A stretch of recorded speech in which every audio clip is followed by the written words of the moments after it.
بسم اللہ الرحمن الرحیم۔ السلام علیکم محترم ناظرین، امید ہے آپ سب خیریت سے ہوں گے۔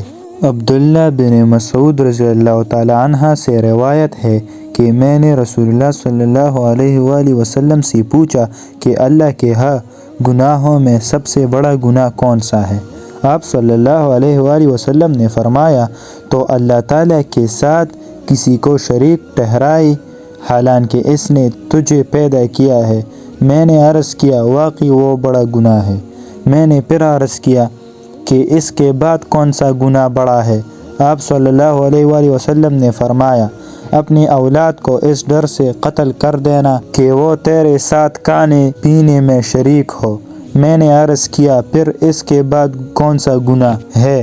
آپ صلی اللہ علیہ وآلہ وسلم نے فرمایا کہ تو اپنے ہمسائے کی عورت کے ساتھ زنا کرے۔ عبداللہ بن سامت رضی اللہ تعالیٰ عنہ سے روایت ہے، رسول اللہ صلی اللہ علیہ وآلہ وسلم کے ساتھ بیٹھے تھے۔ آپ صلی اللہ علیہ وآلہ وسلم نے فرمایا، بیعت کرو مجھ سے اس اقرار پر کہ اللہ کا شریک کسی کو نہیں کرے گی، اور زنا اور چوری اور ناحق خون جو اللہ نے حرام کیا نہیں کرے گی۔ پھر جو کوئی اپنے اقرار کو پورا کرے گا اس کا ثواب اللہ پر ہوگا، اور جو کوئی کام ان میں سے کر بیٹھے گا پھر اس کو دنیا میں اس کی سزا ملے گی، یعنی حد لگے گی، تو وہی اس کے گناہ کا کفارہ ہے، اور اگر دنیا میں اللہ اس کے کام کو چھپا لے تو روز محشر اللہ کو اختیار ہے، چاہے اس کو معاف کر دے یا چاہے عذاب دے۔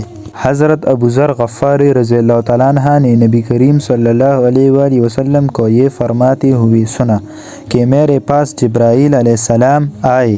انہوں نے مجھے یہ خوشخبری دی کہ آپ صلی اللہ علیہ وآلہ وسلم کے امت میں سے جو اس حال میں مرے کہ وہ اللہ کے ساتھ کسی کو شریک نہیں ٹھہراتا تھا تو وہ جنت میں داخل ہوگا۔